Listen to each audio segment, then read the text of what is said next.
நேற்று டெல்லியில் red fort ஆண்ட ஒரு காரில் குண்டு வெடிச்சிருக்கு. இந்த நியூஸ் நம்ம எல்லாருமே பார்த்துருப்போம்.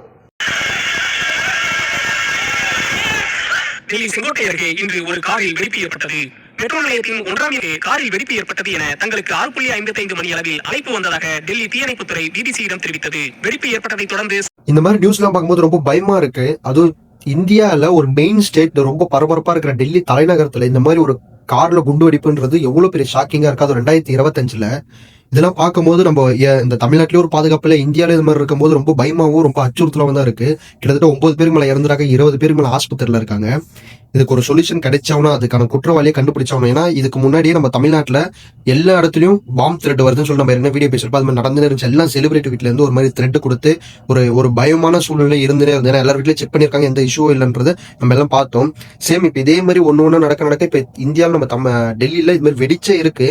ஸோ இது எந்த இடத்துல இது ஒரு ப்ராப்ளமா கிரியேட் ஆகிட்டு இருக்குன்னு தெரியல. ஒவ்வொரு இடமும் நிறைய பிரச்சனை மேல பிரச்சனை வந்துனே இருக்கு. இதை இப்போ ஆனா டெல்லியில பயங்கரமா பாதுகாப்பு வச்சிருக்காங்க. இதை எவ்ரி டைம் பண்ணினே இருந்தது இந்த மாதிரி இஷ்யூலாம் கண்ட்ரோல் பண்ண முடியும். இறந்த எல்லாருக்கும் நம்ம ஆறுதல் தெரிவிச்சுக்கிறோம்.